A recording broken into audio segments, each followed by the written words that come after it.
A New Jersey high school student under fire after President Trump's name is removed from two students' yearbook photos. You can see them wearing the name on their clothing. And another student's quote from the president also excluded. Now, the school says they have no policy preventing students from expressing their political views. And it was all within the dress code. So what happened exactly? Joining us right now is one of those censored students, high school junior, Wyatt Dobrovich-Fago, joins us right here in Studio F. Wyatt, good morning to you. Good morning. You got class a little later on today, right? Yeah, so I'm going to make it in time. So tell us what you know. You got your yearbook when? Last week at about Wednesday. All right, and you opened it up, very excited to see that sweater that you're wearing right there. Yes, and what'd you see? It wasn't there. It was cropped out of the yearbook, as well as my sister's quote was cropped out of the, was not put into the yearbook. Right, and we can put up the images. It wasn't just that your photo was cropped. Somebody photoshopped Trump off that. And it wasn't just with you, was it? It was with another student in my grade. And so when you put all these stories together, there's definitely something going on. There was a deliberate attempt to censor and to silence someone's freedom of speech. All right. When you realized, and there's the other student, his name is Grant? Grant, yeah. All right. And clearly Grant's shirt has been is so blatant, photoshopped. Yes. There's no doubt about what had happened there. The big question is, what happened? Any idea? I don't know. I guess someone just didn't like our president and wanted to not have him in the yearbook, but that's taking away mine, Grant's, and my sister's freedom of speech and freedom of expression. Sure. Keep in mind, Donald Trump is the President of the United States today. It's a part of history. It's not like they can just Photoshop that away. He's the President.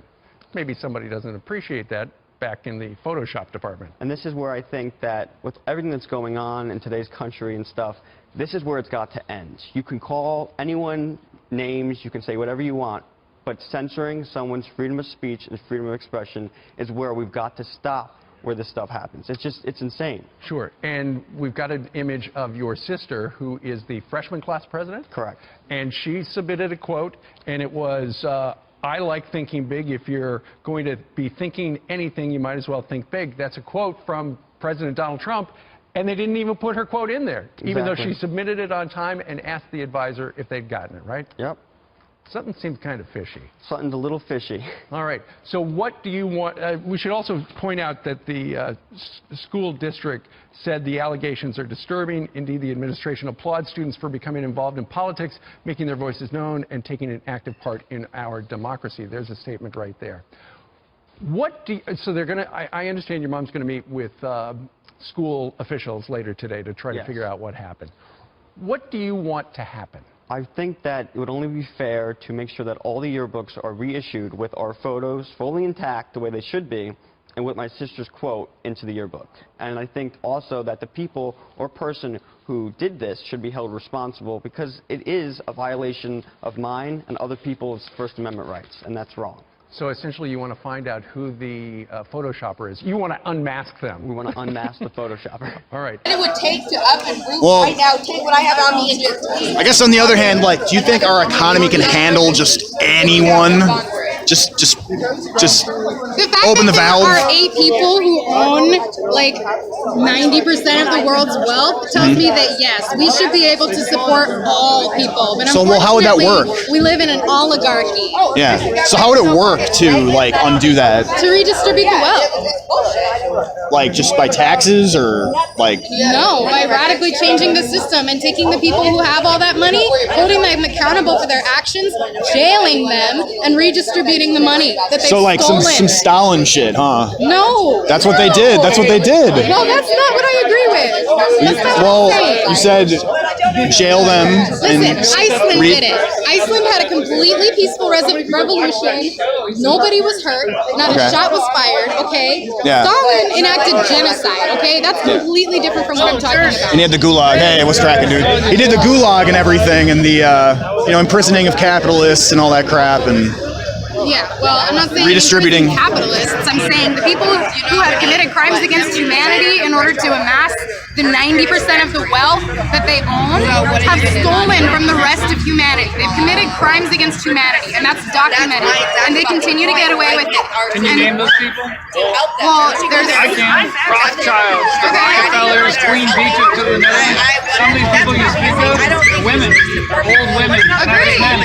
I know, I'm not saying that. I'm not saying that. See, I thought you just meant the rich in general. They're not all men. They're all, a lot of them are women. Sure, they're families. Do you mean the rich in general should be treated like that, or just people who committed crimes? People who committed crimes against humanity.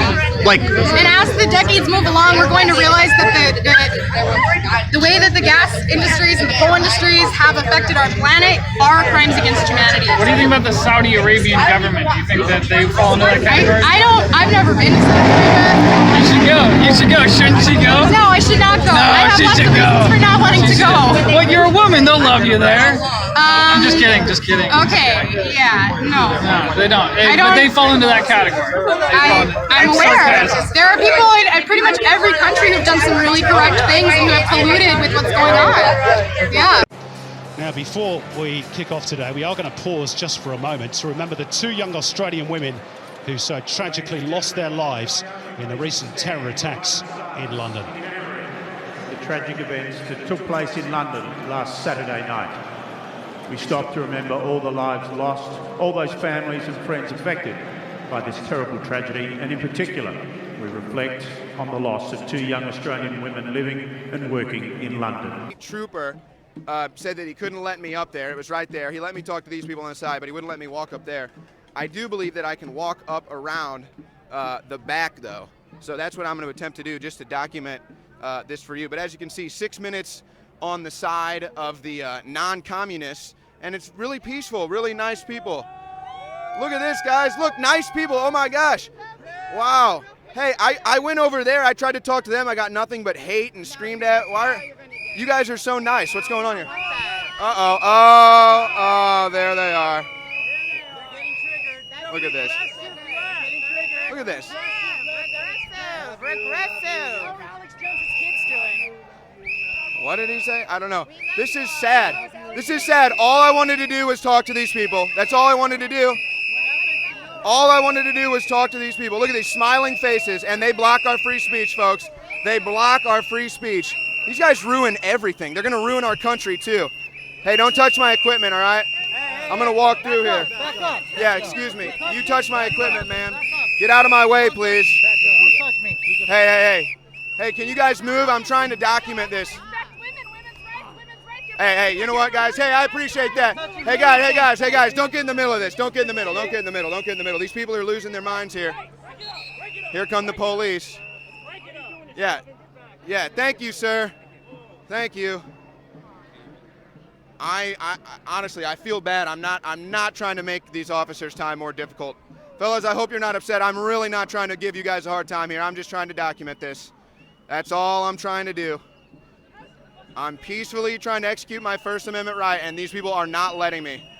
I'm not even carrying a sign. I'm not even saying anything. All I'm trying to do is document this event, and these people will not let me. This is sad. This is sad. This is really sad. You know that? You're proving my point right now. You're literally proving my point. This is really sad. I'm sorry you guys had to put up with this. These are the fine Americans out here that are patient with these people. You just heard this man who's traveling here from England was like, if these people tried to do this in England, the cops would have whooped their ass. You ought to be thanking that these police officers are so polite.